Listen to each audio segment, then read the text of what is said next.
por tu grande amor y por tu infinita misericordia, que nos permite siempre, Señor, estar a tu lado, que tu presencia nunca nos abandona. Gracias te damos por estas clases, gracias por lo que aprendemos a través de ellas. Gracias, Señor, porque los estudiantes, a pesar de las dificultades, han logrado el propósito. Y gracias porque, en términos generales, nuestra vida espiritual va en crecimiento. Todo esto te lo pedimos, siempre dándote a ti la gloria en el nombre de Jesús. Gracias, Padre eterno. Amén. Amén y amén. Gloria al Señor. Bien, el libro de los Proverbios nos dice en el Proverbio 2, nos dice de la siguiente manera: con la bendición del Padre, del Hijo y de su Santo Espíritu. Amén. Hijo mío, si recibieres mis palabras y mis mandamientos guardares dentro de ti, haciendo estar atento tu oído a la sabiduría, si inclinares tu corazón a la prudencia, si clamares a la inteligencia y a la prudencia dieres tu voz, si como la plata la buscares y la escudriñares como a tesoros, entonces entenderás el temor de Jehová y hallarás el conocimiento de Dios. Porque Jehová da la sabiduría y de su boca viene el conocimiento y la inteligencia. Él provee de sana sabiduría a los rectos. Es escudo a los que caminan rectamente. Es el que guarda las veredas del juicio y preserva el camino de sus santos. Entonces entenderá justicia, juicio y equidad y todo buen camino. Cuando la sabiduría entrar en tu corazón y la ciencia fuere grata a tu alma, la discreción te guardará, te preservará la inteligencia, para librarte del mal camino y de los hombres que hablan perversidades. Dios añada bendición y salud a nuestras vidas a través de esa poderosa palabra. Nos alegramos que los proverbios nos enseñan a que busquemos sabiduría, que la sabiduría no es algo que simplemente uno la aprende, uno la tiene que vivir. Y ese es el propósito del libro de los Proverbios. Y pues hablándonos de eso, pues tendremos a la hermana Iris Arriaga ahora, que te sientas con toda libertad, sin prisa. Vamos a tomarnos el tiempo, ya estamos terminando este curso, esta parte, así que siéntete como que eres la maestra que nos está enseñando a nosotros. Hermana Iris con nosotros.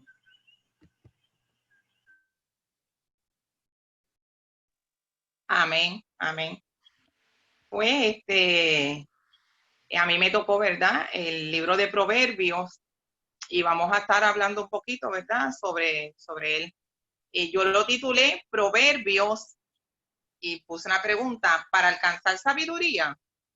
Así que ese es mi título, Proverbios, para alcanzar sabiduría. En la introducción, ¿verdad?, pues tenemos que durante este escrito que hice vamos a estar viendo qué son los dichos y proverbios. Se habla sobre hombres, ¿verdad?, que eran sabios, que dedicaron parte de su tiempo a escribir, ¿verdad?, sobre esto, a escribir sobre razones prudentes, sobre consejos, para que otros los recibieran y pudieran, ¿verdad?, alcanzar esa sabiduría y lograr que fueran entonces personas de bien, recibiendo esa enseñanza. Hay razones para pensar y si a uno le presentan los proverbios de momento, por eso le puse ese título, para alcanzar sabiduría, pues hay razones para pensar que en realidad un proverbio no es tan importante para el diario vivir de un individuo. Por eso vamos a estudiarlo un poquito y vamos a ver qué son los proverbios y desde cuándo los tenemos, porque se remontan a tiempo antiguo, y cuál es su propósito en nuestras vidas. Así entonces podremos determinar si realmente son tan relevantes para el correr de la vida cristiana o si por el contrario carecen de importancia para entonces nosotros alcanzar esas metas que nos hemos fijado. Déjame darle aquí al... Vamos a ir a la definición de qué son dichos o proverbios. En el diccionario que busqué, que se llama Word Reference en la internet, en español, dice que un proverbio es sentencia o refrán de origen popular que contiene un consejo o una enseñanza moral. Sentencia, ¿por qué? Porque implica un juicio. Implica, ¿verdad?, que algo tiene que acontecer cuando yo lo escucho, que yo voy a emitir un juicio sobre eso que estoy escuchando. Así que dice que siempre va a tener, es un consejo, pero va a tener una enseñanza moral. Los dichos o proverbios se identifican en cada pueblo como expresiones populares coleccionadas por sabios y que muestran, esto es bien importante porque los proverbios muestran el comportamiento, el carácter y la conducta de los miembros de ese lugar, ya sea, ¿verdad?, de esas personas o de esa cultura en particular. Pero ¿de dónde entonces viene la palabra proverbios? La palabra pues tiene su origen y en algún momento el profesor en una clase de YouTube no lo mencionó, tiene su origen en el término latino proverbium. Es un concepto que se refiere a una clase de expresión que se puede transmitir en una sentencia y que puede promover a la reflexión. Así que el proverbio va a llevar a que nosotros escuchándolo, cuando se emite ese enunciado, pues entonces nos va a promover a nosotros, nos va a llevar a nosotros a reflexionar. En ocasiones, ¿verdad?, podemos entender que estuve leyendo sobre esto y no en el libro de texto, sino en otras fuentes. Dice que los refranes y los proverbios, muchos piensan que es lo mismo, pero que hay diferencias que hay una diferencia bien importante que los hace ver como que no es lo mismo, no es igual. El proverbio se dice que es más formal y que es más complejo, mientras que el refrán representa, igual que el proverbio en sentido figurado, una moraleja, pero que lleva un grado de humor. Los dichos, sin embargo, porque están los refranes, están los proverbios, están los dichos. Los dichos, sin embargo, son frases que expresan con gracia una idea cabal, pero que no tiene un sentido de consejo. Y se me quedó grabado porque me dio esa curiosidad de los dichos, ¿verdad? Tienen una idea, pero no se da ese sentido figurado, ni tiene que tener un consejo. Como cuando decimos, oye, no da su brazo a torcer. Pues, ¿qué tiene que ver el brazo con que yo me tuerza el brazo para yo entender que esta persona no quiere transar o que yo no quiero entender algo? O sea, no tiene el sentido literal, ni siquiera lleva una enseñanza. Pero eso es un dicho. En la Biblia, vamos a la Biblia. Vamos a ver qué dice entonces la Biblia sobre ese libro que tanto leemos, ¿verdad?, que se conoce como el libro de los proverbios. Viene, como ya sabemos, del latín proverbium y se llama en la Vulgata Liber Proverbium, que es una colección de colecciones de dichos y refranes. Equivale al término hebreo mashal, que eso lo habíamos escuchado anteriormente en alguna clase, que entre sus definiciones quiere decir comparación, oráculo, dichos sabios, entre otros. Así que la palabra proverbio, ¿verdad?, viene de ese hebreo mashal, que significa, ¿verdad?, comparación. ¿Cuál es el propósito de los proverbios en nuestra vida o de ese, ¿verdad?, libro? El libro de Proverbios, desde el capítulo 1, nos habla de esos primeros versículos del 2 al 7, específicamente, nos enseña la intención u objetivo de los mismos. ¿Cuál es el objetivo de esos proverbios? ¿Por qué están allí? ¿Por qué son importantes para nosotros? Si realmente, ¿verdad?, estamos viendo si realmente lo son. Pues dice que son para entender sabiduría y enseñanza. O sea, que su fin primordial es que cada individuo, cada persona que lo escucha o que lo lee, pueda adquirir un juicio cabal, buen entendimiento, ciencia e instrucción. Así que los proverbios, lo vemos, ¿verdad? Un proverbio siempre va a tener su lado docente, su lado de enseñanza. Así que el proverbio es un tipo de enseñanza. Dice también que es para recibir el consejo del sabio, para que seamos justos, para dar cordura al joven e inteligencia.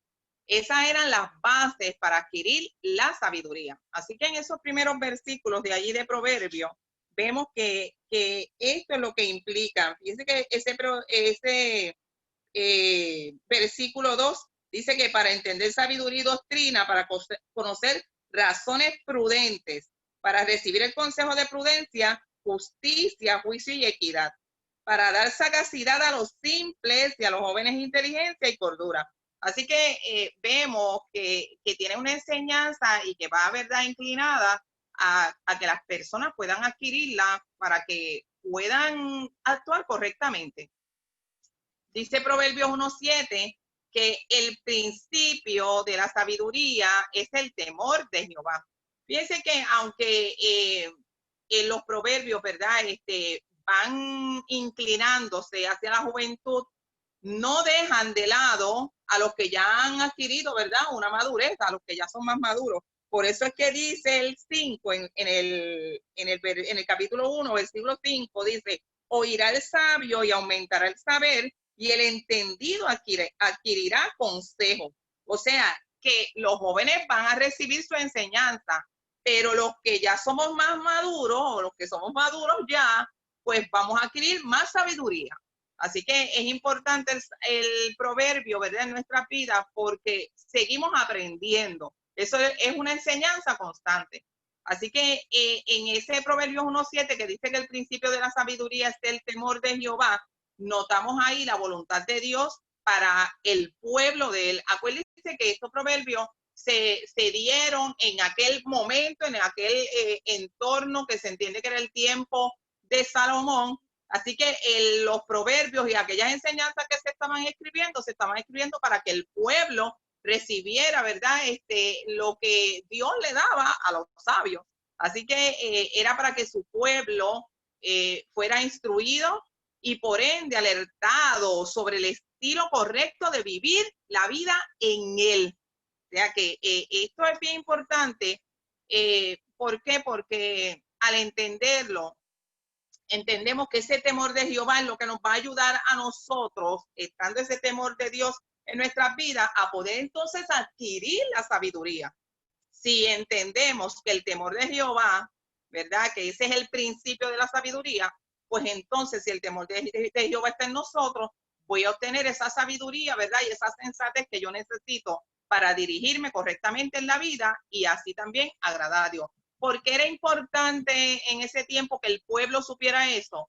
Porque según estuve leyendo en el libro de texto, dice que se estaba moviendo un pensamiento rápido, ¿verdad?, que estaba creciendo en ese periodo del tiempo de Salomón, en el que se enseñaba que el promedio era el proverbio, era la forma, el medio de educación popular y del consejo. ¿Qué pasa? Que si el pueblo pensaba que solamente por obtener proverbio, ¿verdad?, o por tener esta enseñanza sobre los proverbios, era suficiente, pues entonces ya no pondrían su temor en Jehová. Así que era importante que ellos entendieran que ese principio de sabiduría venía a través del temor a Dios, ¿verdad?, de usted tener una relación con Dios. Y vamos a ver, quise poner, ¿verdad?, qué es la sabiduría, porque hay una conexión, ¿verdad? El temor a Dios es, ¿verdad?, el principio de la sabiduría. Así que vamos a ver qué es sabiduría. Según el diccionario de la Real Academia Española, sabiduría es el grado más alto de conocimiento, conducta prudente en la vida y en los negocios, y conocimiento en ciencias, letras y arte. Así que fíjese todo lo que íbamos a recibir si entonces el temor de Dios estaba en la vida de cada uno. Ese pueblo iba a recibir todo esto, ¿verdad? Es la definición actual, pero el pueblo iba a recibir, ¿verdad?, ese conocimiento, esa conducta prudente para sus vidas. En nuestro libro de texto hay una parte, ¿verdad?, que me gustó mucho, y el autor hace una reseña, ¿verdad?, sobre los proverbios y usa unos términos importantes que son los que vemos de aquí en los versículos 1 al 7. Utiliza doctrina, definiendo lo que es la sabiduría. Y dice que doctrina viene del hebreo musar. Eso está en el versículo 1, 2. que habla de la doctrina, que se traduce como disciplina e instrucción. El número 2 que utiliza son razones prudentes. Eso está en el versículo 1, 2b, la segunda parte, y viene del término vina, y también del término tebana, que están en el versículo 2, en el capítulo 2, versículo 2. ¿Qué quieren decir estos términos? Pues quiere decir entendido o tener discernimiento. Así que fíjense, definiciones de sabiduría. También tenemos prudencia, eso está en el versículo 3a, para recibir el consejo de prudencia, que se refiere a ser perspicaz. Prudencia viene de masquil, que se refiere a eso, a ser perspicaz o tener buen sentido, o sea, es darte cuenta, ¿verdad?, de cosas que pueden pasar inadvertidas. Así que también tenemos el término sagaz o sagacidad, que viene de orma, que es cordura, y también meisima, son términos, ¿verdad?, que utilizan para definir, el autor del libro los está definiendo, ¿verdad?, lo que es la sabiduría. Término meisima, que significa discreción o reflexión. Esto nos ayuda a evitar situaciones. Así que el hombre que adquiere, ¿verdad?, y la mujer que adquieren sabiduría, adquieren también esa discreción, esa reflexión, ¿verdad?, para evitar situaciones en la vida y para poder planificar, para poder resolver entonces problemas. Así que fíjese, ¿verdad?, cuando miramos, ¿verdad?, y nos acordamos de que la serpiente fue astuta, fue sagaz, fíjese cómo se puede utilizar la sagacidad de forma positiva o negativa, pero nosotros tenemos que utilizarla, ¿verdad?, de forma positiva. También da el último término, que es el saber, que viene del término da'at, que significa conocimiento. No de conocimiento, de grandes conocimientos, sino del conocimiento de lo que es la verdad en Dios, ¿verdad?, del conocimiento de Dios mismo. Eso lo vemos en los versículos capítulo 2, 5, desde ahí, desde el capítulo 2, versículo 5, hasta el capítulo 3, versículo 6. Cuando vamos a Proverbios, y recordemos que dice allí que ese principio de la sabiduría es el temor de Jehová, si fuéramos a buscar sabiduría por nuestra propia cuenta, tendríamos, mire, que estudiar muchísimo para poder alcanzar la sabiduría. Aún estudiando muchísimo, yéndome a los libros y tratando de alcanzar la sabiduría, muchos de nosotros no podríamos alcanzarla, hermano, porque quizás no tenemos el tiempo o la inteligencia, no tenemos la forma para poder alcanzarla. Mas, sin embargo, mire qué tremendo es el Señor, que si tenemos ese temor de Dios en nuestras vidas, entonces yo puedo recibir esa sabiduría. Así que es sencillo, es tener ese temor de Dios, pero ¿qué pasa? Hay unos retos importantes para nosotros poder alcanzar la sabiduría. Así que por eso iba inclinada a la juventud.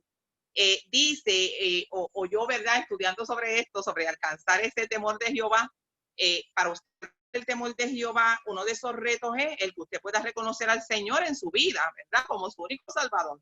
Tenemos que reconocer al Señor en nuestra vida. Esa vida nos lleva a nosotros a que nosotros nos vamos a separar de nuestro yo y nos vamos a entregar a Él. ¿Por qué? Porque queremos alcanzar sabiduría en el Señor. ¿Qué pasa? Que como estoy entregada al Señor, ya la maldad no vive en mí. Entonces habla de una relación de intimidad, ¿verdad?, con el Señor, en la que yo estoy enlazada con Él, en la que yo anhelo conocerle, en la que yo quiero serle obediente, donde hay una responsabilidad de mi parte de conocer más a Dios, y de esta forma ese temor de Jehová crece en mí y yo puedo entonces alcanzar eso. La Proverbios, que es, ¿verdad?, ese temor de Dios me lleva a yo poder ser sabio. Vámonos a lo que son, ¿verdad?, entonces los autores y fechas de Proverbios. Sabemos que los Proverbios llevan mucho tiempo, datan de tiempos antiguos. Yo estuve leyendo y hay muchos lugares, ¿verdad?, muchos países, naciones que tienen sus proverbios y datan también de la antigüedad, de aquel tiempo de Salomón. Así que era una forma o un estilo que utilizaba cada nación para dirigir a sus pueblos o a sus culturas. Se le adjudica el libro de Proverbios a Salomón, y usted ve que decimos cuando hablamos de los proverbios de Salomón, pero aprendemos por el libro, ¿verdad? Que no solamente Salomón fue el recopilador, ¿verdad? O fue el que hizo o el autor de todos los proverbios, sino que vemos también a otros recopiladores, ¿verdad? Otros autores de los mismos. Algunos se identifican como palabras de los sabios, otras como que los autores fueron escribas del rey Ezequías, y los últimos dos capítulos de Proverbios, que sabemos que unos los componen Agur y el otro el rey Lemuel. La fecha que encontré que se data a la antigüedad habla del siglo X antes de Cristo y el año 700 antes de Cristo, aunque se cree que la mayoría fue escrita durante ese siglo X antes de Cristo. Además, pues no podemos obviar lo que les decía ahorita, que hay otros pueblos, ¿verdad?, cercanos en el Medio Oriente que utilizaban también este método para instruir o para enseñar a sus pueblos. Hay un bosquejo, ¿verdad?, en el libro sobre los proverbios. ¿Qué encontramos allí? Allí encontramos, ¿verdad?, cómo se va bosquejando este libro, ¿verdad? Cómo los van canalizando, cómo los van seleccionando y dividiendo.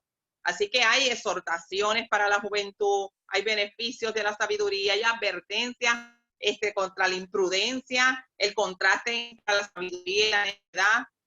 Vemos desde el capítulo 10 hasta el 22, ahí está la colección salomónica o la primera colección salomónica, porque hay otra, una segunda colección. Está lo que es el justo, el impío, el temor a Dios prolonga los días, los malos y los rectos. Mire, el libro está lleno, ¿verdad? Es rico en enseñanza para el hombre en general, para la humanidad en general. El libro de Proverbios, ¿verdad?, ciertamente es rico en consejos para la juventud y para los ingenuos. Pero también, pues allí vemos, ¿verdad?, que hay consejos para la familia, para el matrimonio, para cómo es conducta hacia el prójimo. Así que es un libro enriquecedor, ¿verdad?, que no debemos dejar de leerlo. Fíjense que los sabios, como así, ¿verdad?, se les llama, que son los escritores de este libro, son personas de saber, ¿verdad?, que nos llevan al conocimiento a través del libro de Proverbios para que podamos ser mejores personas. Muchos de estos proverbios comienzan con la frase, hijo mío, otros con, está atento a mis razones o a mis instrucciones. Ciertamente son guías para que podamos aconsejar a nuestros hijos. O sea que allí vamos a encontrar de todo para que nosotros podamos ir bien por la vida y mucho más nosotros como creyentes, ¿verdad? Así que dice, ¿verdad?, que en esta colección salomónica tenemos también el contraste entre el justo y el malvado. Y uno de ellos dice, los labios de los justos apacientan a muchos, mas los necios mueren por falta de entendimiento. Así que qué importante que usted y yo, que somos creyentes, ¿verdad?, seamos, ¿verdad?, apacentadores, ¿verdad?, que por nuestros labios pueda salir, ¿verdad?, palabras pacificadoras, ¿verdad? ¿Por qué? Porque ciertamente los necios mueren por falta de entendimiento. Así que siendo Dios, ¿verdad?, un Dios justo, nos muestra a través de estos escritos, ¿verdad?, su perfección y ciertamente su carácter moral. Y vamos entonces concluyendo, ¿verdad?, con este ensayo. Mire que este viaje que hemos hecho, yo lo veo así, ¿verdad?, un viaje por proverbios. Y queríamos saber si realmente los proverbios los necesitamos en nuestra vida, ¿verdad? Así que este viaje por el libro de Proverbios nos ha enseñado a nosotros que los dichos y escritos llevan una gran enseñanza. Estos dichos y escritos, estos refranes, estos proverbios que están escritos en este proverbio, encierran una gran enseñanza para nosotros los creyentes, y el poder entrar en el estudio de los mismos nos ofrece a nosotros, mire, una riqueza, el poder nosotros adquirir una riqueza intelectual, pero una riqueza moral y espiritual. O sea, que va todo como que a la par. Este libro de Proverbios fue escrito, ¿verdad?, con ese propósito de instruirnos a nosotros en justicia, en cordura, en amor al prójimo y en amor a nuestro Señor. Con el temor de Jehová, y recordemos eso, nosotros, ¿verdad?, teniendo una vida de entrega al Señor, podemos alcanzar una relación profunda con el Señor, pero no solamente eso, sino que teniendo esa vida de profundidad con el Señor, podemos alcanzar entonces lo que es la sabiduría, que nos la otorga el Creador.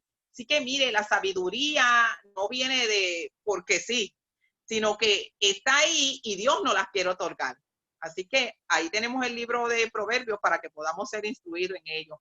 Así que valió la pena que cada escritor, ¿verdad?, del libro de Proverbios tomara su tiempo, dejara su proverbio, dejara su escrito en este libro de Proverbios, y que aunque muchos de ellos son seculares, como estuve leyendo en el libro de texto, algunos de ellos eran para la vida cotidiana, ¿verdad? Y para la vida cotidiana. Y algunos eran para la vida secular. Ciertamente muestran la sabiduría del mundo algunos, pero no obstante a ello, cada uno de estos proverbios en el libro de Proverbios, cada uno de estos dichos, de estos refranes, tienen el sello de aprobación de nuestro Señor, ¿verdad? ¿Para qué? Para que nosotros los utilicemos en nuestra carrera cristiana por la vida. Así que quise terminar con uno de los proverbios que dice: hijo mío, no te olvides de mi ley y tu corazón guarde mis mandamientos. Así que hasta aquí esta enseñanza de proverbios y que el Señor los bendiga mucho.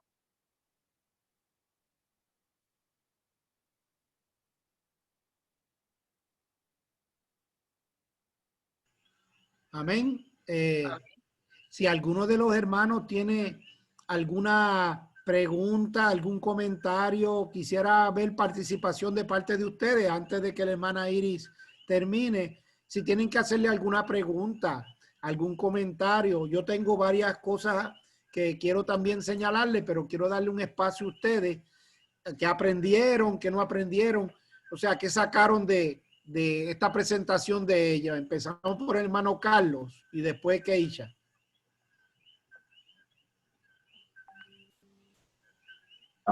Amén. Sí, no tengo preguntas para hacer nada. Sí. Pero ¿y qué le pareció? Cosas que trajo que quizá no estaban en el libro, que trajo alguna información adicional. Sí, en un momento dado perdí la conexión y tuve que volver a conectarme. Sí, me di como que perdí parte de lo que la hermana estaba hablando. Sí, me di cuenta. Pues Keisha, ¿qué impresiones tiene o dudas o preguntas?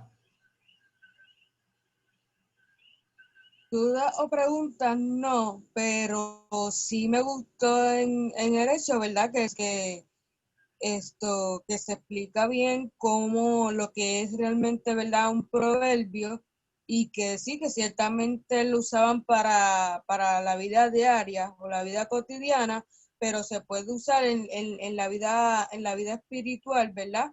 Para que la palabra de Dios, ¿verdad? Y la ley se siguieran cumpliendo. Y en esta parte me estuvo bien interesante y muy buena. Me gustó. Amén, hermano Quirós. No sé si el hermano Quirós tiene acceso a entrar. Sé que debe estar ahí, pero no sé si puede decir algo. Hermano Quiroz, quítese el mute como lo practicamos ahorita para que pueda hacerle una pregunta aquí a la hermana Iris.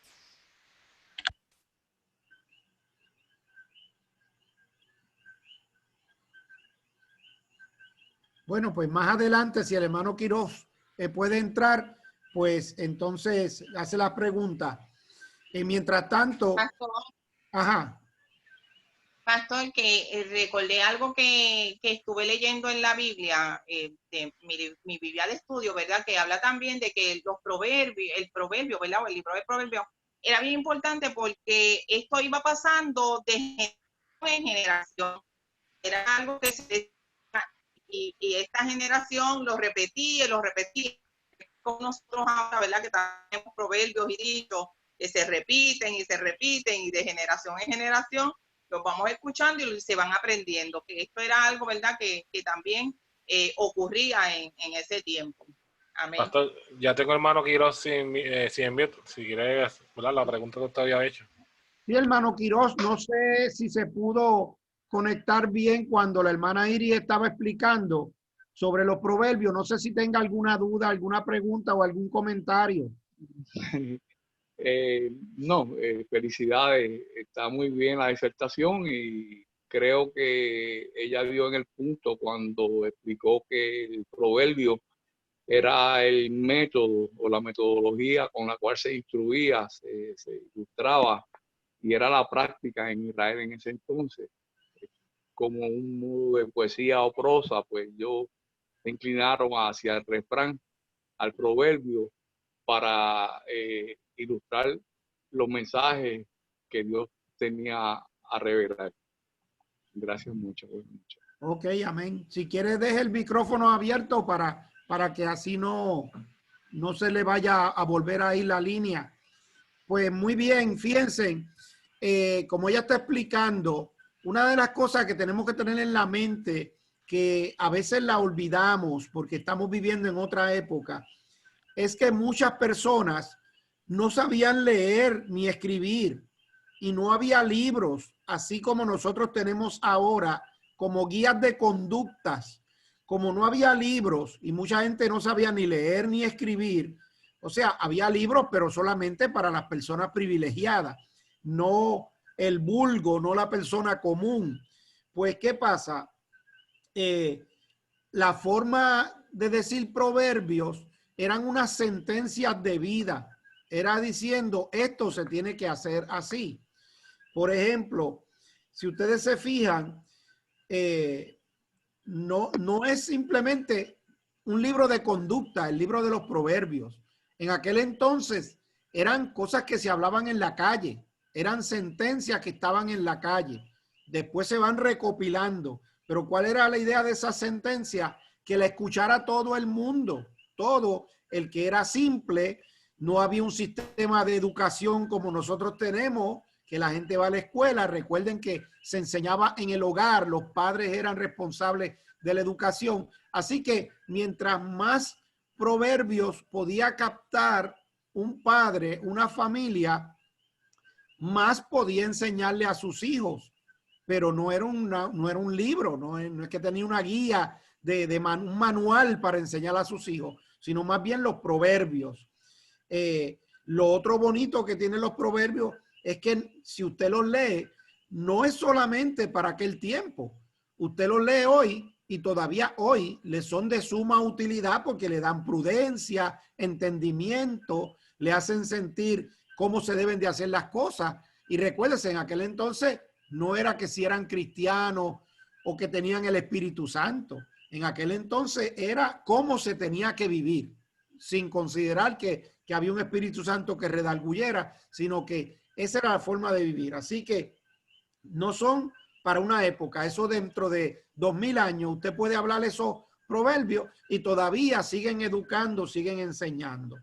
Como dijo la hermana, los dichos y los refranes, pues son como unos comentarios que sencillamente uno lo dice, pero a veces no termina más, no dice nada más, solamente eso. Pero el proverbio es una sentencia, es algo que se tiene que hacer para lograr una vida fructífera y prudente. O sea, se tenía que hacer. Era una manera de educación. Implican cosas que salvan a la persona. O sea, esto hay que hacerlo porque esto te salva, puede librarte. Entonces, eso, por ejemplo, cuando habla, apártate de la mujer mala para que te vaya bien, pues no es una recomendación. Le está diciendo que es una enseñanza para evitar caer en el error desde antemano. Así que el proverbio es una sentencia y te dice, no te está dando el consejo, te dice, apártate, o sea, tienes que hacerlo de la mujer mala. Y le dice, para que te vaya bien, porque si no te va a ir mal, en otras palabras. No era recomendación, sino era una forma de enseñanza correctiva, corrigiendo. Si vives los proverbios y vas a ser sabio, ¿pero para qué? Para educar a otro, porque entonces el proverbio te hacía sabio. Si tú lo vivías, te hacía sabio a ti y ibas a poder educar a otro. O sea, que todavía hoy, ¿cuántas predicaciones usted ha escuchado del libro de los proverbios? Son bien limitadas las predicaciones del libro de los proverbios, cuando si venimos a ver, aunque nosotros decimos enseñanza secular, pero es vida diaria, en otras palabras. Cristiano o no cristiano, nos vamos a enfrentar a las mismas situaciones en la calle, en el trabajo, y tenemos que evitarla, tenemos que ser prudentes. Todas esas sentencias que nos dan nos ayudan porque tratan de corregir nuestra conducta. Tenemos que tratar de predicar más del libro de los Proverbios y hacerle entender a las personas cómo deben de vivir, porque en muchas ocasiones solamente le decimos que Cristo viene, un ejemplo, que eso es importante, pero ya el cristiano de años sabe que Cristo viene, pero a veces comete muchos errores en su vida diaria. Y el libro de los Proverbios es uno de los libros que por sí solo, con la inspiración del Espíritu Santo, una persona que lo lee, lo puede convertir en una persona sabia. Muy bien, pues muy bien expresado por la hermana, muy bien explicado. Trajo también otros detalles de afuera que también son muy importantes. Vamos a tener entonces al hermano Carlos para que él nos traiga acerca del libro que él tenía, y pues le damos todo el tiempo para que así ya después del hermano Carlos, ahí vamos a cerrar, pero que él tenga el tiempo necesario para presentar su libro y que aprendió. Y como le dije a la hermana Iris, trátenos como que nosotros somos sus estudiantes y usted nos va a enseñar a nosotros lo que usted sabe, porque usted leyó más que lo que cualquiera de nosotros leyó sobre el libro de Job, que creo que es el que tiene. Así que el hermano Carlos con nosotros. Amén. Dios les bendiga a todos.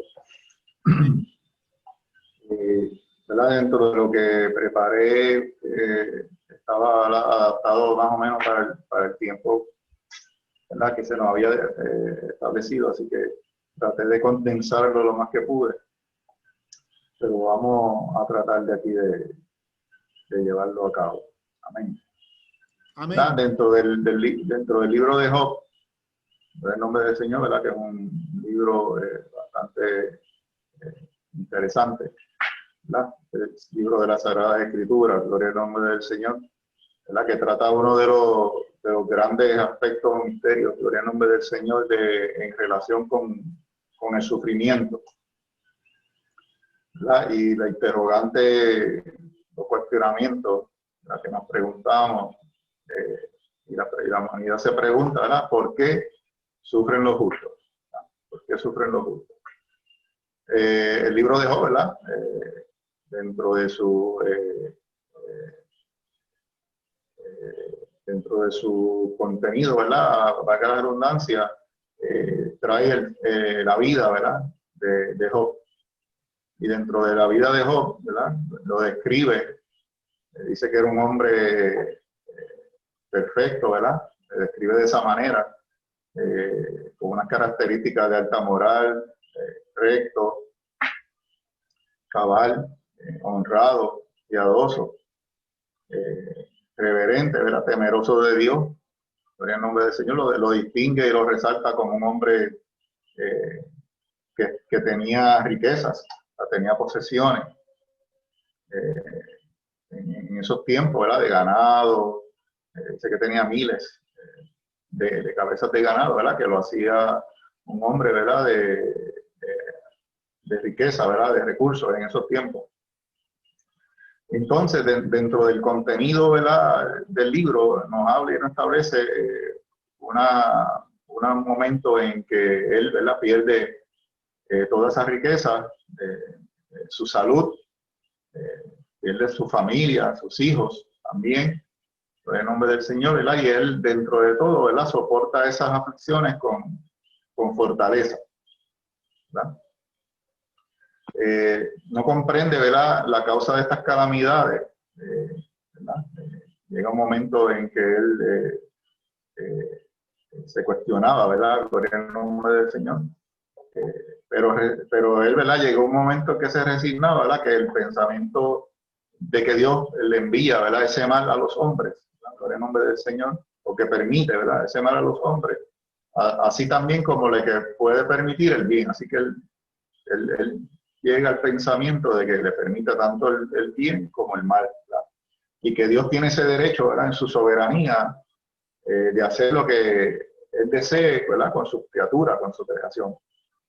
De manera tal, ¿verdad?, que los hombres deben aceptar las situaciones malas que experimentan, siempre sin murmurar, así como aceptar situaciones también buenas, ¿verdad?, que provengan de la mano de Dios a la vida, ¿verdad?, del hombre. Dentro, ¿verdad?, de la historia y el relato de Lot, dentro de los que lo rodeaban, ¿verdad?, entre los cuales se encontraban sus amigos, ¿verdad?, los que lo conocían. En un momento dado le argumentaban, ¿verdad?, que ese sufrimiento que él estaba experimentando era resultado, ¿verdad?, del pecado, ¿verdad?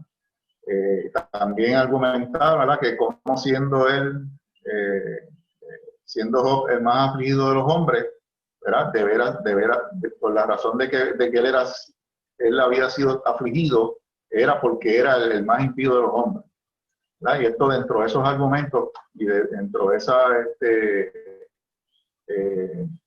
intercambio, ¿verdad?, que tuvieron con los diferentes amigos, ¿verdad?, que nos relata el libro, también, ¿verdad?, Job se indigna y niega la acusación de haber pecado, ¿verdad? Y lleva su negación, ¿verdad? Llega esa negación, esa pregunta, ese interrogante, hasta el punto, ¿verdad?, de él mismo llegarse a justificar, ¿verdad? Entonces, en esa conclusión de esa discusión, ¿verdad?, entre Job y sus amigos, ¿verdad?, también habla de Eliú específicamente, ¿verdad?, que también lo condenaba por esa justificación que él tenía, y también condenó a los amigos de la forma como respondían, de la forma áspera hacia Job, ¿verdad?, cómo se dirigieron, cómo la respondieron y cómo se acercaron a Job en lo que él estaba experimentando y en lo que estaba viviendo, ¿verdad? Luego procede a explicar que Dios tiene un propósito, ¿verdad?, al enviar ese sufrimiento a los hombres, y que Él castiga al hombre con el propósito, ¿verdad?, de acercarlo más a Él, que permite, ¿verdad?, de tener ese acercamiento a Él. Dios usa las aflicciones, ¿verdad?, para probar el carácter de Job, y como un medio, ¿verdad?, de revelarle un pecado del cual hasta entonces no se había dado cuenta Job, ¿verdad?, que lo estaba llevando a cabo, y era esa justificación propia, ¿verdad? Entrando un poquito en el contenido, ¿verdad?, más del libro, dentro del desarrollo del mismo, ¿verdad?, podemos ver ahí, resaltar unos aspectos, tales como la presencia, ¿verdad?, de Satanás, ¿verdad?, junto con los ángeles en el cielo, ¿verdad?, y cómo Satanás ¿verdad?, tuvo acceso, ¿verdad?, para pedir, ¿verdad?, para ¿verdad?, zarandear o tocar a Job, en el nombre del Señor, el cual Dios se lo permitió. Eso es uno de los aspectos. Otro, la interacción de Job, ¿verdad?, y esos intercambios que tuvo, ¿verdad?, con sus amigos, y cómo también Jehová Dios le respondió, ¿verdad?, a Job por esas interrogantes, ¿verdad?, y la manera como él reaccionó y procedió. Dentro del misterio de lo que hablábamos al principio, que es el primer punto, de que Satanás tenía acceso, ¿verdad?, a la presencia de Dios, pero la palabra nos muestra, ¿verdad?, que en efecto él sí tiene admisión al cielo, y que allí, ¿verdad?, en ese lugar él actúa, ¿verdad?, como el acusador del hombre, ¿verdad?, señalando al hombre por el nombre del Señor.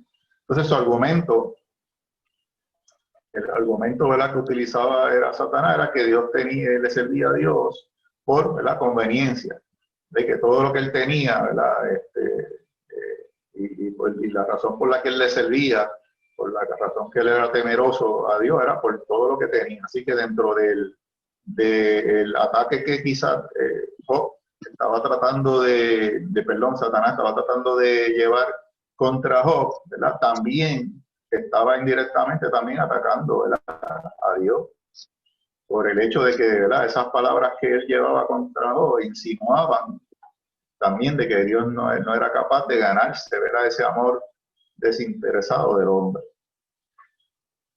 Dentro de los debates y argumentos, ¿verdad?, que intercambió Job con sus amigos, señala, y vemos uno dentro de ellos, de las afirmaciones tales como el sufrimiento es el resultado del pecado, que la medida de la aflicción indica el grado del pecado, así que vemos que Job sufrió una enfermedad bien fuerte que atacó su cuerpo, ¿verdad? Y ellos indicaban que el grado de aflicción, ¿verdad?, y el grado de que él perdiera todo indicaba, ¿verdad?, ese grado del pecado que según ellos Job estaba llevando a cabo. Y que el hecho de que la aflicción de Job se deba al hecho de ser el mayor de los pecadores también, que su felicidad sería restaurada si se arrepentía de sus pecados. Y que admiten que algunas veces los impíos prosperaban, pero que esta prosperidad era solo la pasajera y transitoria. Ante esos intercambios, ¿verdad?, que Job tuvo con sus conocidos, con sus amigos, ¿verdad?, Job responde ante tales argumentos, ¿verdad?, indicando que es muy probable que un hombre, ¿verdad?, sea afligido. O sea, que era muy probable que un hombre sea afligido, considerando, ¿verdad?, una crueldad por parte de sus amigos que lo acusaran de ese pecado por causa de sus aflicciones. Les indicaba, mira, que no era justo, ¿verdad?, que por causa de lo que yo estoy padeciendo, ¿verdad?, que me acusen, ¿verdad?, de que es por causa del pecado, ¿verdad?, es la razón por la cual estoy sufriendo de esta aflicción. Entonces, ¿verdad?, Job en un momento dado mismo no comprendía, ¿verdad?, el propósito de Dios que tenía detrás de todo lo que estaba sucediendo, ¿verdad? Él toma por un hecho que Dios, al distribuir el bien y el mal, lo hace dentro, él entiende, lo hace dentro de su soberanía y obrando como él desea, como Dios desea dentro de su soberanía. Cree que en momentos en el que él sufre, tiene el derecho de justificarse y quejarse por el decreto de Dios, ¿verdad?, quejarse ante el decreto de Dios. José retracta, ¿verdad?, llegó un momento dentro de lo que él estaba viviendo, ¿verdad?, que se retracta de algunas de sus aseveraciones, de algunas de sus expresiones, de lo que él había dicho, y admite, ¿verdad?, que por lo general Dios aflige a los impíos y bendice a los justos. Y que por causa de esas excepciones, ¿verdad?, es injusto llegar a la conclusión de que un hombre es pecador por el hecho de sus sufrimientos. Que una cosa, ¿verdad?, no tenía que estar relacionada con la otra.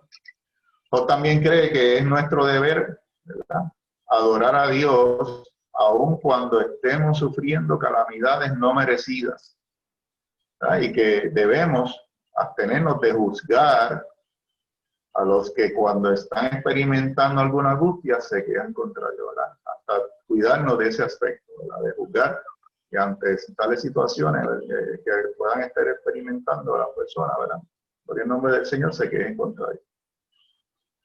Entonces Dios trata con Job, ¿verdad?, y le da las revelaciones por las cuales confronta a Job y sus propios argumentos, ¿verdad?, que estaban equivocados, ¿verdad?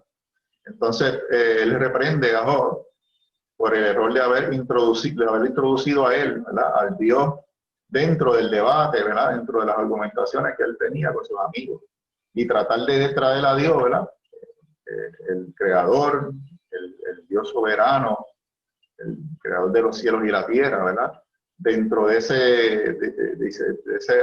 argumentación, ¿verdad?, o intercambio de palabras que tuvo con sus amigos. Así que Dios lo acusa, mira, ¿por qué tú me estás involucrando en esto, ¿verdad? Que no podía ponerse al nivel de Dios todopoderoso, ¿verdad?, que era soberano, creador y gobernador de los cielos y la tierra, ¿verdad? Entonces esto, ¿verdad?, como que hace un despertar, ¿verdad?, en Job, gloria al nombre del Señor, y lo lleva, ¿verdad?, a una humillación y adoración hacia Dios. A tales efectos, ¿verdad?, que en un momento dado ya, ¿verdad?, él confiesa que lo que antes había aprendido en teoría, ¿verdad?, y haciendo referencia al verso conocido, ¿verdad? En el capítulo 42 que dice que de oídas te había, ¿verdad? Oído, te había escuchado. Es ahora para él una bendita realidad. Así que aquello que él había aprendido y conocido en teoría, que quizás había escuchado por largos años, ¿verdad? Eso que él había escuchado era ahora una bendita realidad en su vida, ¿verdad? Y ahora él podía decir que sus ojos habían visto, ¿verdad? Lo que Dios había hecho en su vida, ¿verdad? Luego de esa restauración que él vivió, que le fue aún mejor que antes, ¿verdad? Gloria al nombre del Señor. Y que satisfizo, ¿verdad? Y regocijó, fue regocijado su corazón. Entonces, dentro de la conclusión del libro, ¿verdad? Gloria al nombre del Señor, podemos, ¿verdad? Entender y podemos aprender y concluir que no debemos, ¿verdad? Cuestionar a Dios, sino someternos a sus designios, ¿verdad?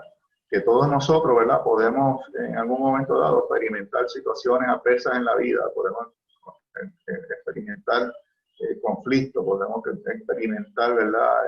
Momentos difíciles, ¿verdad? Y que Dios permite, ¿verdad? Que experimentemos esas situaciones, esos momentos, para que nosotros, ¿verdad?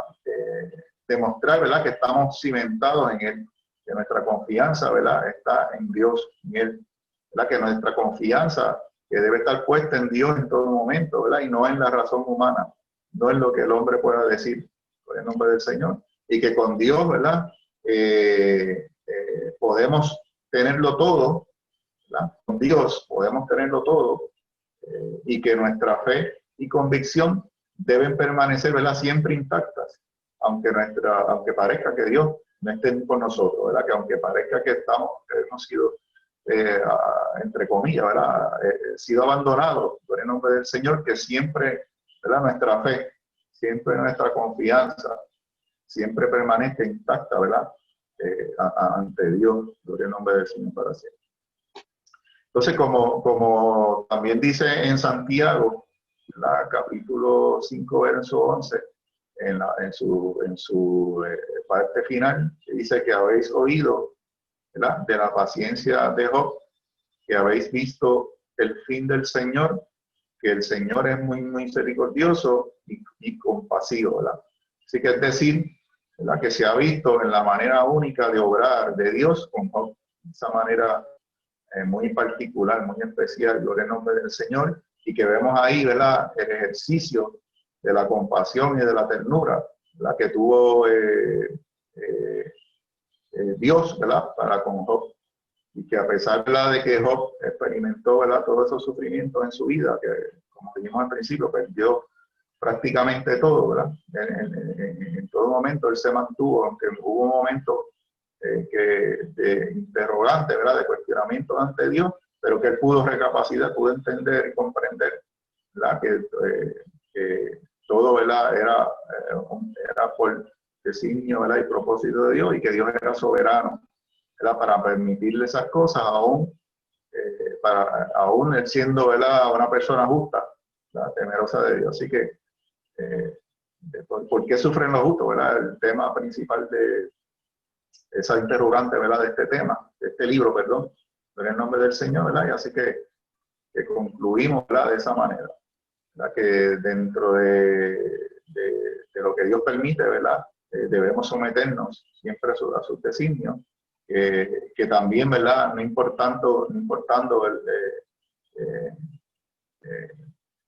¿verdad? Que llegando, ¿verdad? Así a lo que inicialmente, por lo que Satanás, ¿verdad? Había pedido que le tocare, ¿verdad? Que iba a decir que le iba a negar, que no le iba a continuar, ¿verdad? Teniendo la fe, ¿verdad? En Dios, pues quedó, ¿verdad? Derrotado Satanás en ese momento, ¿verdad? Dentro de lo que le pasó a Job.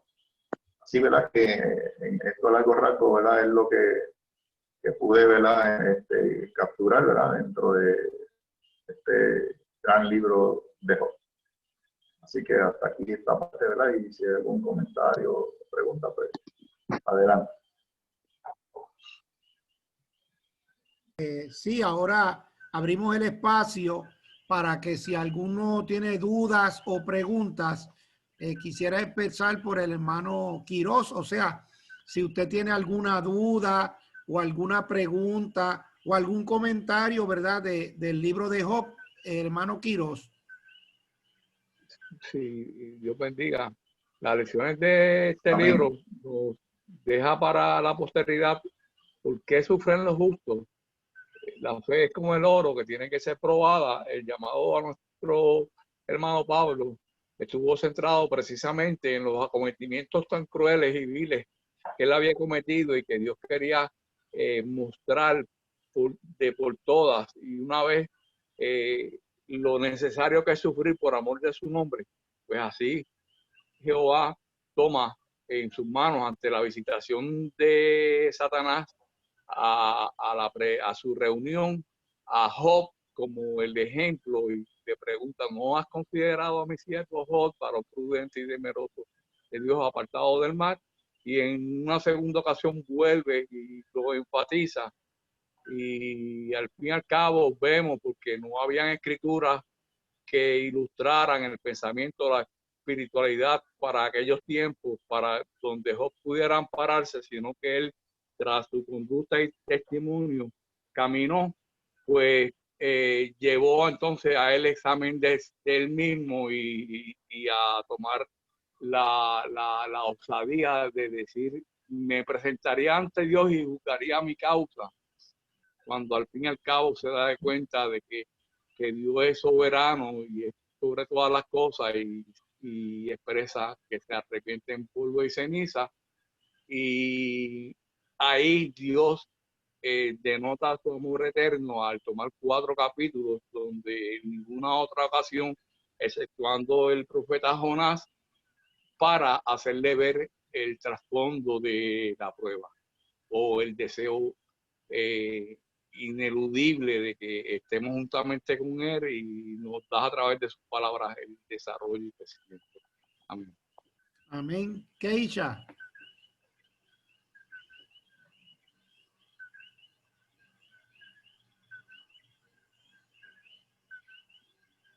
Quería hacerle una breve pregunta. Mano Carlos, en su opinión, ¿qué usted cree que motivó ¿verdad? A Job a permanecer?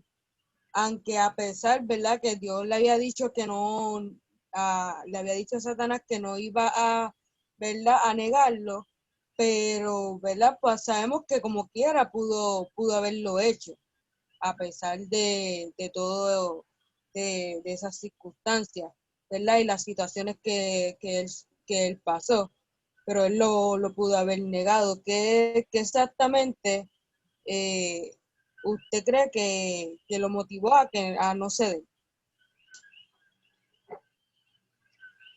Amén. Sí, hubo un momento que Job él estableció y dijo, dentro de su convicción, ¿verdad? Que él expresaba que recibiremos el bien de Dios y no recibiremos el mal, ¿verdad?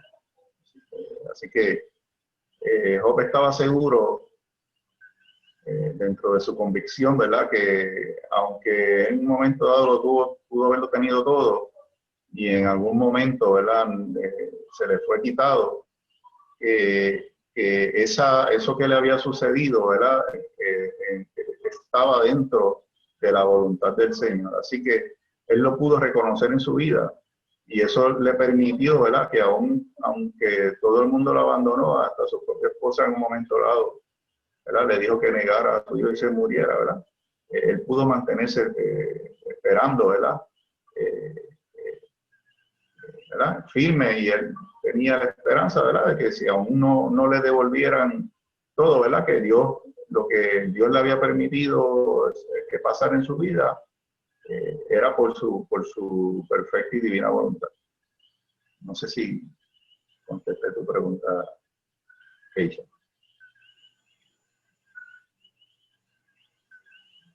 Sí, Él estaba amén. bien seguro, ¿verdad? De la seguridad. Ajá, Keisha, ¿estás bien?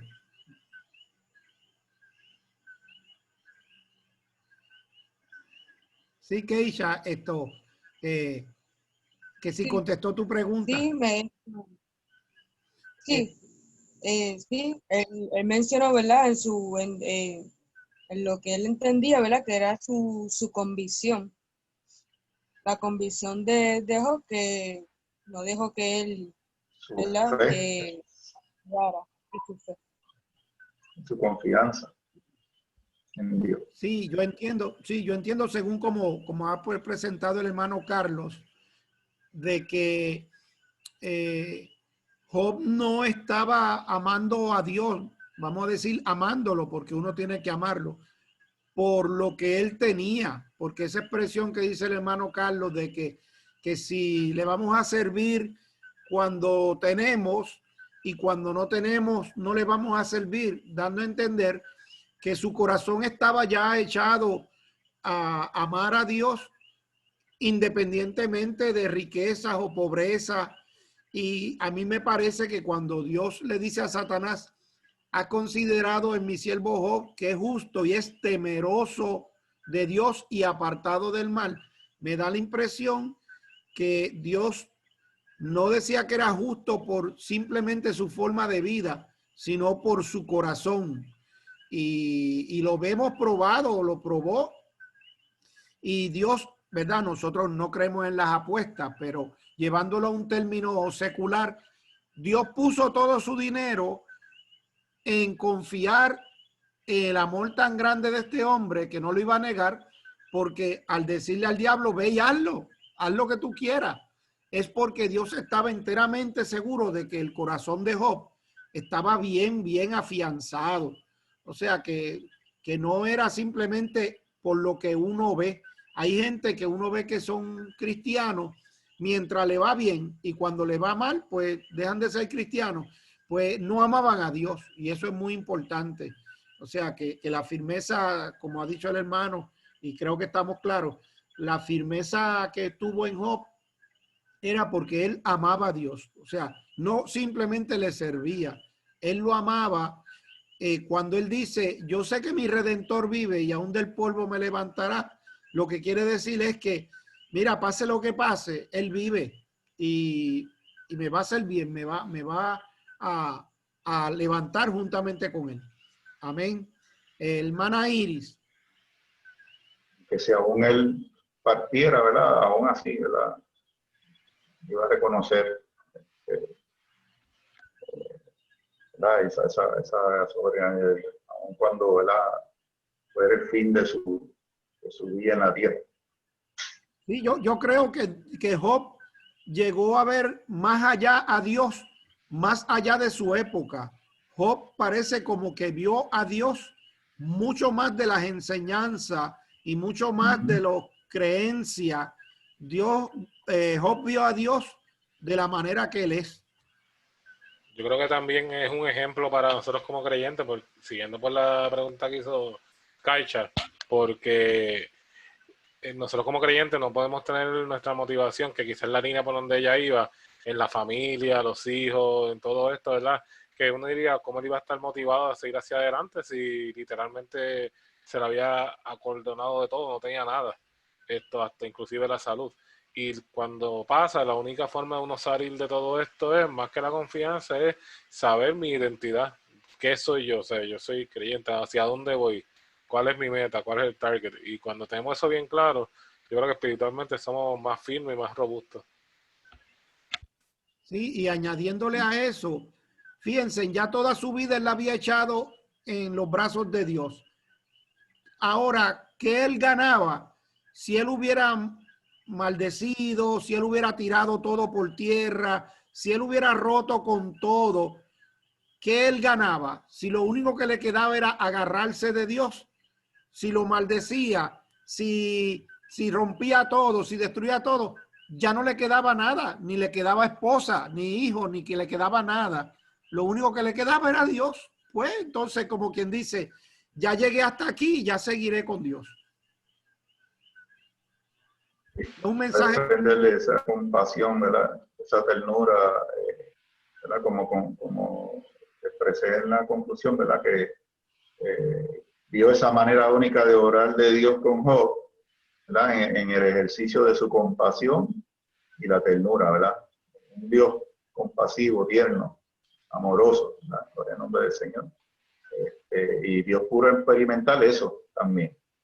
Así que quizá, ¿verdad? En los momentos iniciales de su vida, que él lo pudo haber tenido todo, no llegó a experimentar eso a tal grado como lo experimentó luego de que pasó por la situación en la cual experimentó.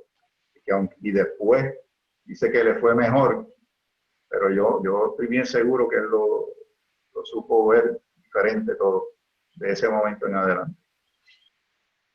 Sí, y fíjense, noten también ustedes como que esa relación tan unida de Dios que creyó en Job, que le dijo al diablo, haz lo que tú quieras, yo creo en él.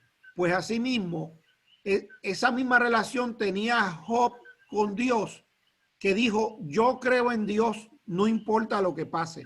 O sea, Dios creyó en Job, Job creyó en Dios.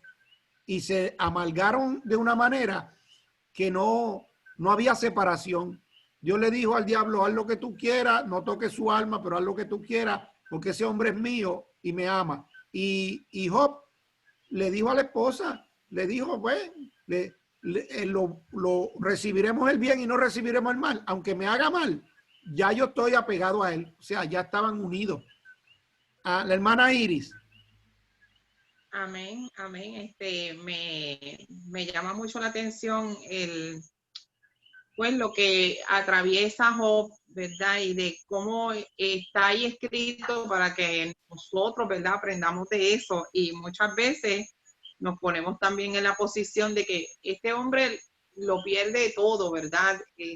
Cuando yo digo, a veces uno puede perder el empleo y se desespera, perdiste un hijo y, ¿verdad? Que son cosas grandes y graves y comenzamos quizás a renegar de Dios, comenzamos, ¿verdad? A pasar el proceso y muchos, ¿verdad? Se vuelven atrás por cosas que pasamos en la vida y yo mirando a este hombre, que yo digo, esto es una cosa bien grande, este hombre en un solo día pierde todo, todo, todo. O sea, no solamente las cosas materiales, sino que él pierde, o sea, sus hijos, pierde su salud, pierde todo lo que tiene y yo digo que es proceso tan duro, ¿verdad?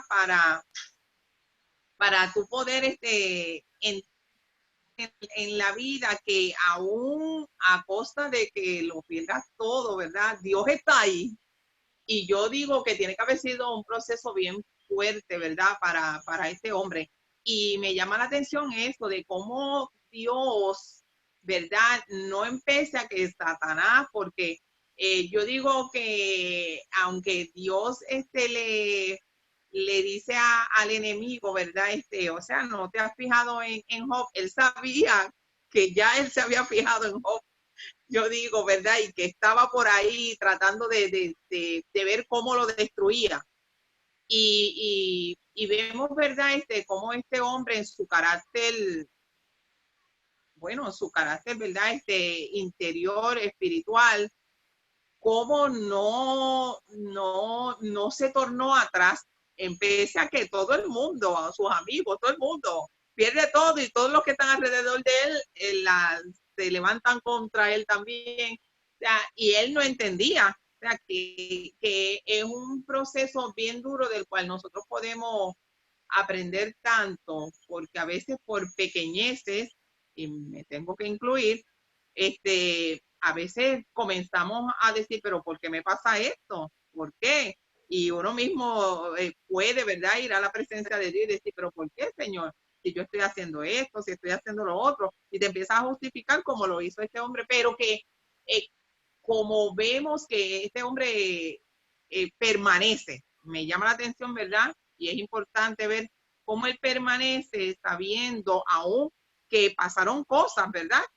dentro de su experiencia, él permaneció en fidelidad.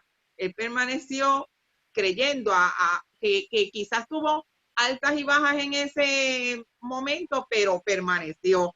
Y para mí eso es importante, ¿verdad? Que aún no empecé a que hubo una cosa tan adversa en su vida, un vuelco en un día de todo lo que él tenía a lo que dejó de tener, no empecé a eso, ¿verdad? Él se afirma en que, de que Dios era más grande, o sea, y que él no, pues, no podía hacer más nada que saber que aunque lo había perdido todo,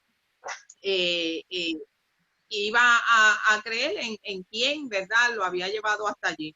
Y que, ¿verdad?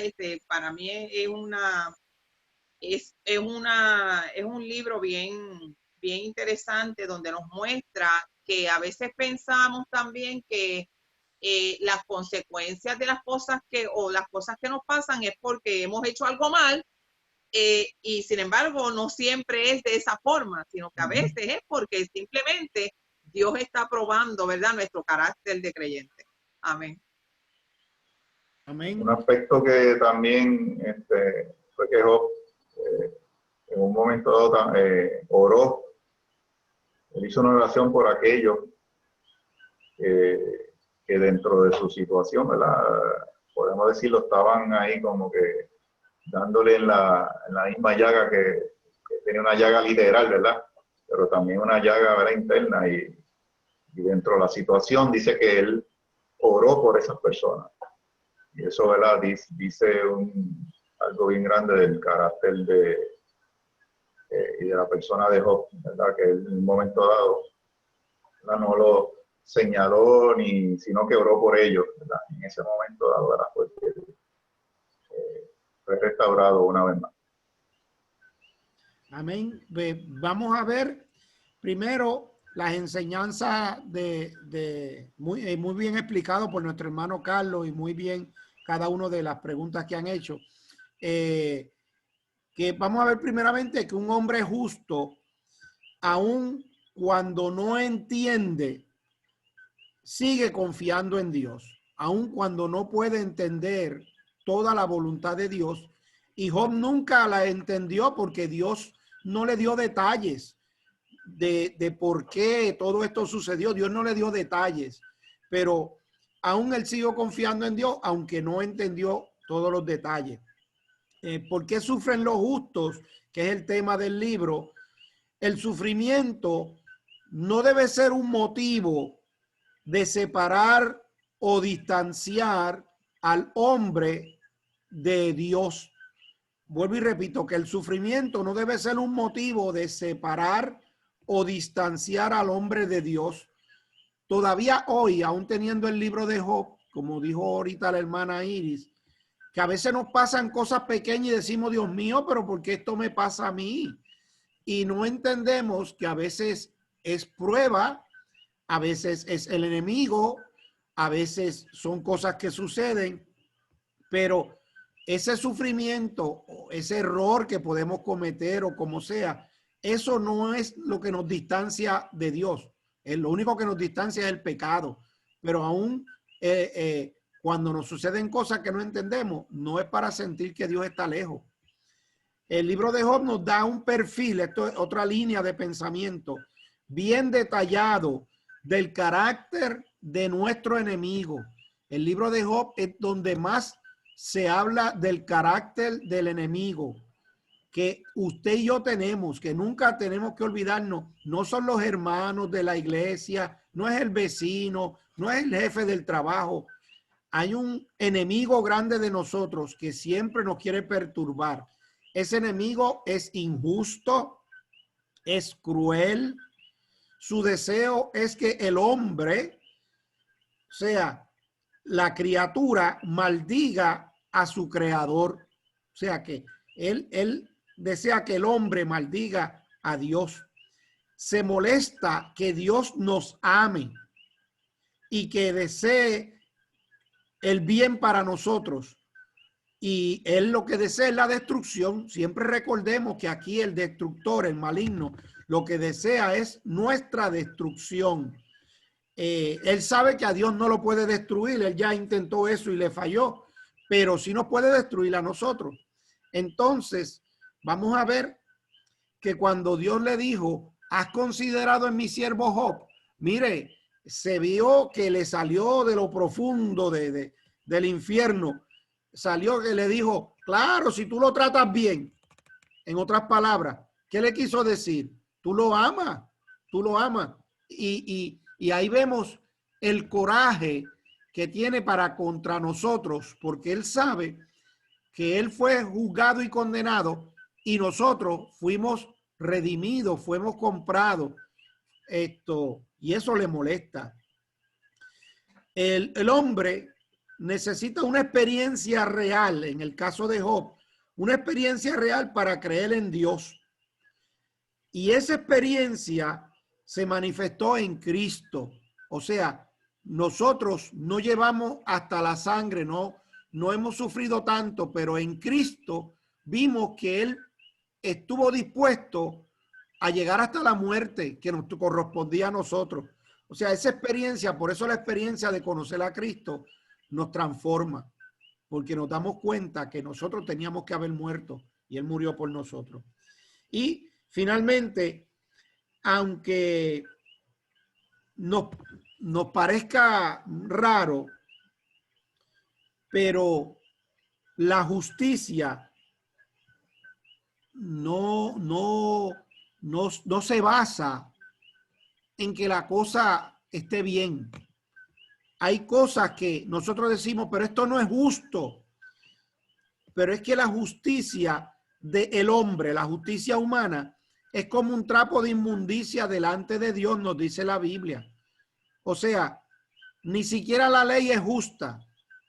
Imagínese, usted vive en la casa donde vivió su abuelo, donde vivió su mamá, y ahora usted la vive por 40 años. Y quizás la ley dice, bueno, como ese terreno está a nombre de una compañía, pues le pertenece a esa compañía. Y aunque hay otras leyes que dicen que después de ciertos años usted se puede quedar con algo, pero básicamente pues le van a decir, no, si eso está a nombre de una compañía, eso no es suyo. O sea que no es justo, la ley no es justa, el mundo no es justo, el diablo no es justo.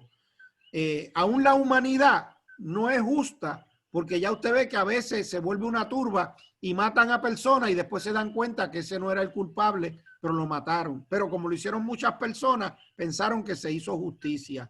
Antes mataban a las brujas diciendo, si la metemos en el agua y no se ahoga, pues es una bruja. Pues imagínense, pues claro, si no se ahogaba, pues seguía siendo bruja, le iban a prender en fuego, le iban a quemar. O sea, nunca ha habido justicia en el mundo. Pero el justo sufre, pero no puede esperar la justicia aquí en la tierra, aquí en el mundo. La única justicia viene de parte de Dios, y por eso entiendo que Job dijo, aunque me mate, aunque llegue a la ceniza, pues yo sé que mi Redentor vive y de ahí me levantará, porque aquí el único justo es Dios. Así que cuando nosotros pasemos por experiencia que digamos, esto no es justo, o el pastor me trató mal, o el líder de damas me trató mal, o el presidente del concilio me trató mal, aunque usted piense todo eso, el único justo aquí es Dios. La justicia no la vamos a encontrar en la tierra, solamente allá arriba, que dice que allá no va a haber más llanto ni más dolor. Bien, hasta aquí. Dudas, preguntas, comentarios. Como sabemos, la hermana Lourdes mañana recibirá a través de YouTube o más tarde esta clase. Leonardo creo que no puede conectarse por Zoom, y ya sabemos que Eliud y su esposa no van a poder conectarse. Así que el próximo sería el lunes. Es el último día de clase, pero ya hemos desarrollado estos temas. Yo les diría que no nos reuniéramos el lunes que viene, sino que es el último día para que me entregue. Así que va a tener hasta el 19 que es el lunes, para que me entreguen los que no me hayan entregado. Esto es Keisha, el hermano Quiroz, la hermana Lourdes y el hermano Leonardo.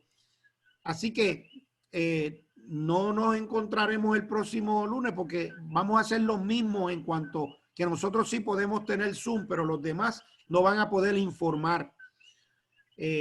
Así que hoy sería, como quien dice, el último día que nos vamos a ver, pero recuerden los que le faltan los trabajos, porque ya la hermana Iris, el hermano Carlos, ya me lo enviaron, ya ellos lo dieron. Y vuelvo y les repito, el próximo lunes no podría informar los otros hermanos porque no pueden entrar a través de Zoom. Así que vamos a dejar el lunes es el último día para entregar los trabajos a aquellos que me falten. Si están de acuerdo, pues por lo menos me asientan con la cabeza para yo saber que están de acuerdo. Amén. Amén. Muy bien, pues exacto, correcto. Ya que hoy lo estuvieron muy bien, excelente y muy profundo el análisis. Así que lo que me falta es simplemente que me entregue Keisha, el hermano Quiroz, que me entregue la hermana Lourdes y Leonardo. He recibido, hermano Quiroz, ya he recibido sus trabajos y lo estoy corrigiendo, se los voy a entregar pronto. Así que no se preocupe que se los voy a entregar a través de Joshua o a través del mismo WhatsApp directamente. Pero va bien, no se preocupe y todos ustedes lo han hecho muy bien, así que no tienen de qué preocuparse. Así que si no hay ningún otro comentario o duda, pues entonces, como quiera, siempre tienen mi teléfono, me pueden llamar, cualquier duda, cualquier comentario, les dejaré llegar los trabajos finales a cada uno de ustedes. Así que Dios les bendiga, Dios les guarde y hasta aquí pues oramos agradeciendo a Ángel, ¿verdad? Que siempre está con nosotros y nos colabora mucho con el Zoom. Así que Dios les bendiga, Dios les guarde. Esta sería la última vez que nos vamos a ver. Amén. Muchas gracias, pastor, por todo. Dios te bendiga. Amén. Oramos. Padre, en el nombre de Jesús te damos gracias porque una vez más nos has permitido poder hablar de tu palabra, discernir sobre ella y nos ha permitido edificarnos a través de la misma. Bendice cada uno de los estudiantes, aún los que verán esta transmisión el día de mañana. Te presentamos todo y cada uno de ellos. Señor, te pedimos que ellos sigan adelante y puedan terminar este curso. En el nombre de Jesús te damos las gracias. Dale un sueño reparador para el día de mañana entrar en sus labores. Nos cuidaremos siempre de darte toda la gloria a ti. En el nombre de Jesús. Amén, amén y amén. Dios les bendiga. Que pasen buenas noches. Amén, bendiga. Gracias, pastor. Amén. Bye.